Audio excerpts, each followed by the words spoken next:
I would now like to request our honorable keynote speaker, General Zubair Mahmood Hayat, Chairman Joint Chiefs of Staff Committee, to come and share his views on charting the course with us. Ladies and gentlemen, General Zubair Mahmood Hayat.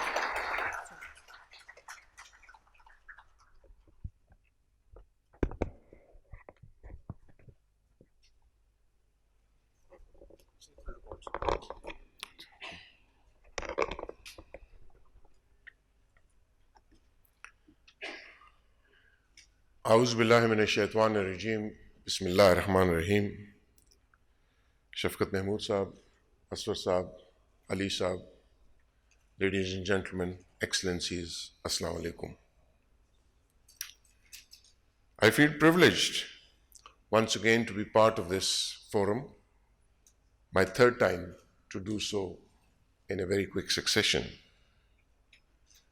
I come here because if there is a talk about Pakistan and Pakistan's summit, that is where my head and heart belongs to. Let me commend the unique, consistent, and regular efforts of Nutshell to project this true Pakistan. I am always gratified to see a wide level of participation, which obviously this year has increased, and to see that so many eminent national and international speakers are here to speak about their perceptions about the future of my country. I believe that periodical conduct of such intellectual discourse is important. Important for us to know where we go, important for others to know where we stand. Narrative in the modern world is a defining feature. Excellencies, ladies and gentlemen, why it is important to know what course Pakistan will charter? It is important because Pakistan is a country of significance. It has been termed by many as a pivotal state. It is a state which has been called a zipper state. There is fact to these assertions. It is a country of 220 million people plus. It is located at the crossroads of civilizations. And it is a country which has immense geostrategic and geoeconomic importance. It connects not only South Asia, but Central Asia, Middle East, Eurasia, West China, and beyond. In a sense, it is connected with 32 littoral states, and in a sense, it zips together 64 countries of the world.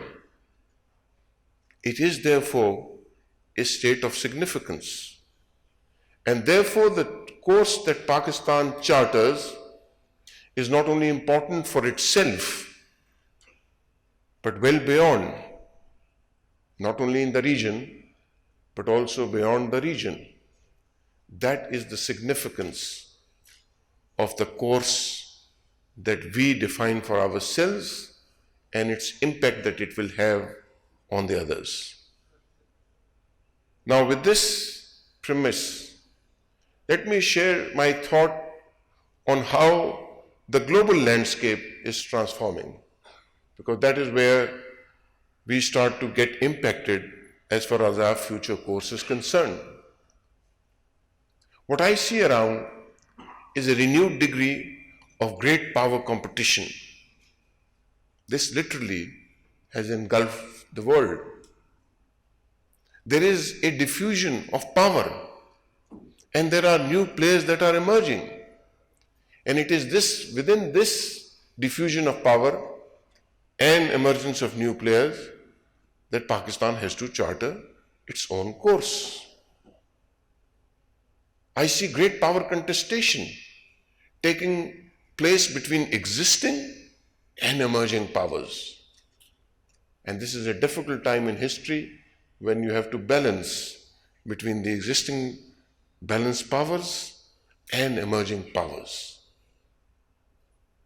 I also see a visible and enhanced military spending and trade wars taking place across the world. As a military man, I see this military threat. But what is now more interesting to me is the impact of these trade wars that they will have on my regional environment and on the course that I charter. Therefore, there is globally ethno-nationalism and populism that is ascendant. Both these things, they are impacting the course that I have. I am, as a country, the second largest Muslim country of the world.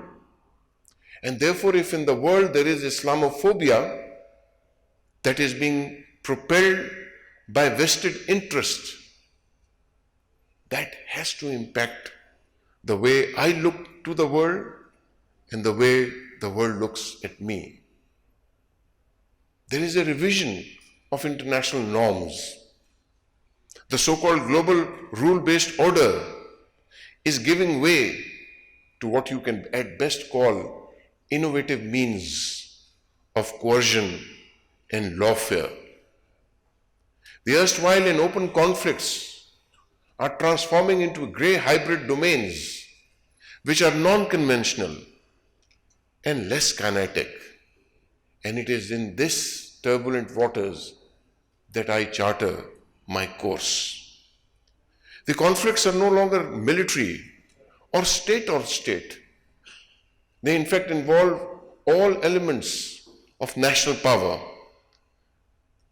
The global economic locus is shifting, and shifting decisively to the east, which obviously is giving rise to discomfort from the centers from which it is shifting.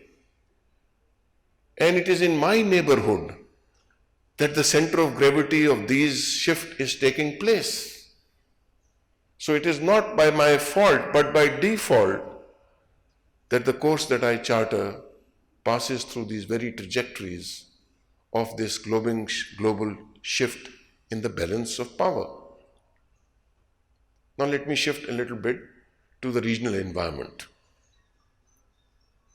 Current turbulent Middle East and North Africa has resulted in instability, not only in those regions, but in the world and beyond. The MENA region, which contains largest number of Muslim nations, is confronted with a multitude of crises due to geopolitical, ethnic, sectarian, financial, and may I say civilizational disconnects. Solution to these issues has to be through harmony and accommodation. Peace will never return if you revoke dispute status of places like Jerusalem and Golan Heights and disregard international opinions and legacy of history. For each of these actions has an impact for states like Pakistan and the course that they have to charter. If there is no peace in the broader Middle East, if places like Harman and Sharifan will remain under threat, the security environment in which I will operate and the course that I have to charter will remain difficult. In our region, the core issue remains a just resolution to the long outstanding issue of Kashmir. For Kashmir remains a nuclear flashpoint in the region.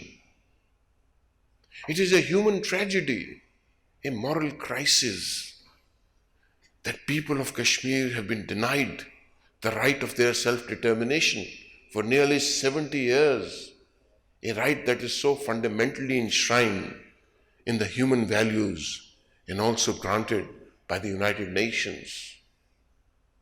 So therefore, the course that Pakistan charters, Kashmir has a central place that defines Pakistan's worldview.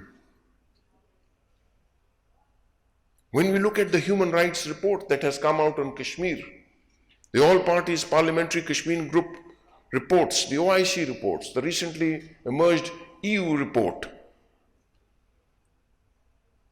we understand that the world is also gradually and incrementally becoming more aware of the threats that remain in this region because of the lingering dispute of Kashmir. And while we try and look at this dimension from our prism, I would give you a thought, to spare a thought, for those 94,000 Kashmiris who have lost their lives. And many of them, if not all, have been buried in Pakistani flags. For me, it is very important that the course that I take respects the flag in which the Kashmiris have been buried. Now, apart from Kashmir, South Asia is a region beset with multiple challenges. There is a massive conventional arms buildup by some nations, and they are trying to acquire a status of what they call as a net security provider from Sahel to South Asia. To me, it is an intellectual disconnect as to how one nuclear power can provide nuclear security or provide a nuclear dominance in a region where there is another nuclear power. We are also seeing reconfigured geography, and notions of Indo-Pacific are stressing the regional security environment. And this is the nature of the environment regionally in which I charter my course. This is important to understand because this is likely to stress the strategic balance in a region that is already volatile because it induces further instability in South Asia. Let me assure you that as we charter this course, Pakistan Armed Forces are fully prepared to respond to any strategic miscalculation, misadventure, or deliberate aggression. Such acts have not and will not go unnoticed or unpunished.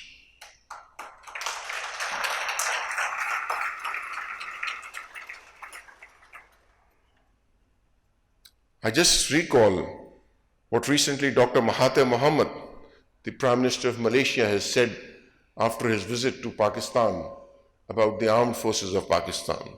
He said, and I quote, "I know how strong the Pakistan military is. You will get a bloody nose if you fight against them."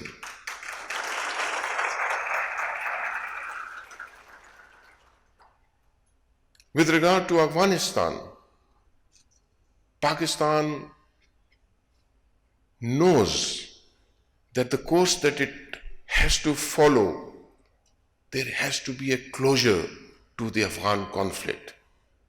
As we have long maintained, and the others are now coming to realize, that there is no military solution to the conflict in Afghanistan.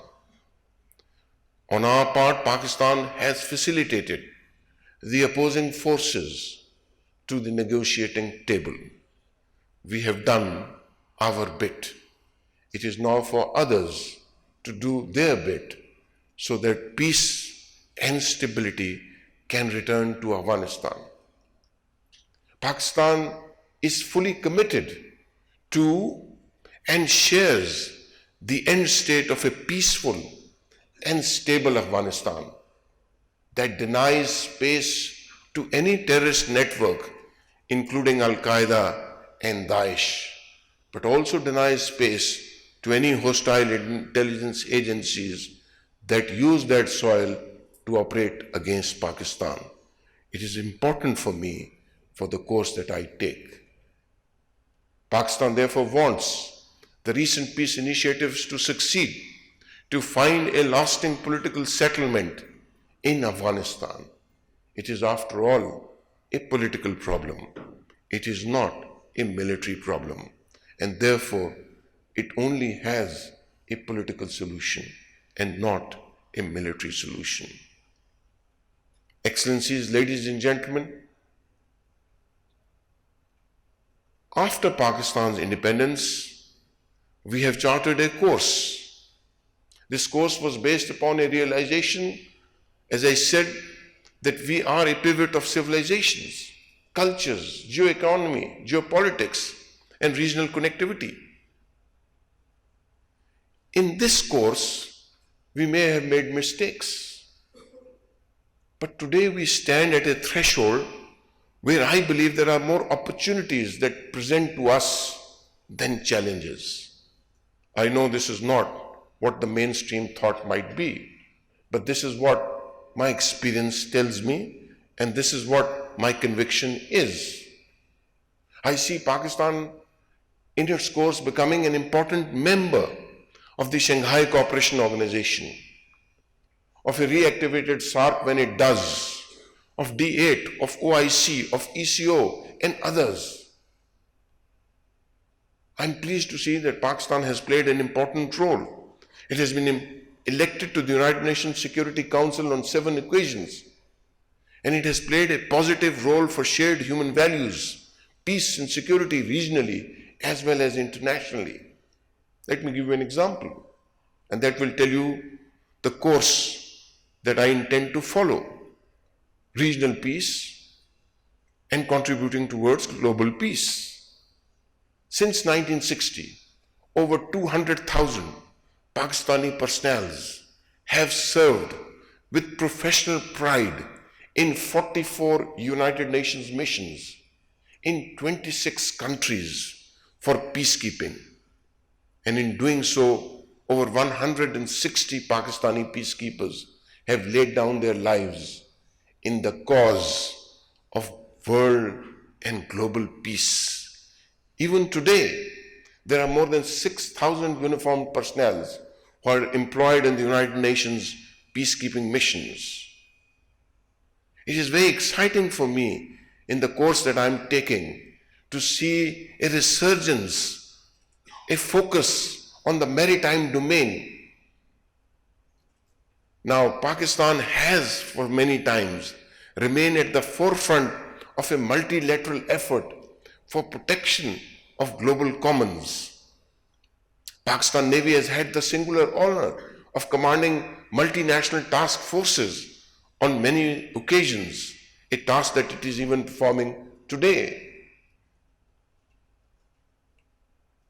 In this course, it is important that I keep a steady line. And the line is that I am a key and frontline state against terrorism in all forms and extremism in all forms, irrespective of the religion, race, and creed from it emerges, and that I play a full role in towards that sense. And therefore, let me conclude, ladies and gentlemen, inshallah, the course that Pakistan takes is a course that will take us to the destiny which has been envisaged by our great founding father, Quaid-e-Azam Muhammad Ali Jinnah. I thank you, ladies and gentlemen.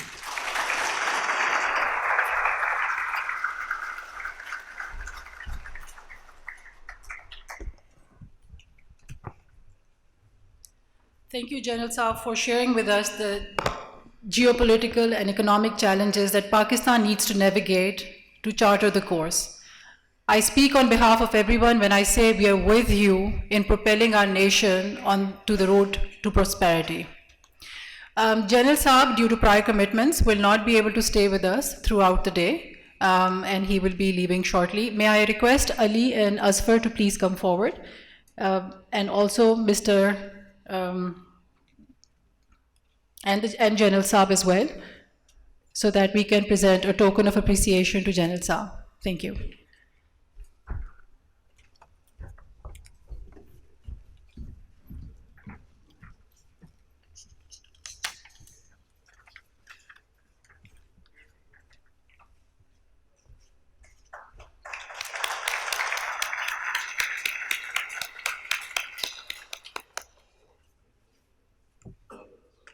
Ladies and gentlemen, a big round of applause for General Zubair Mahmood Hayat.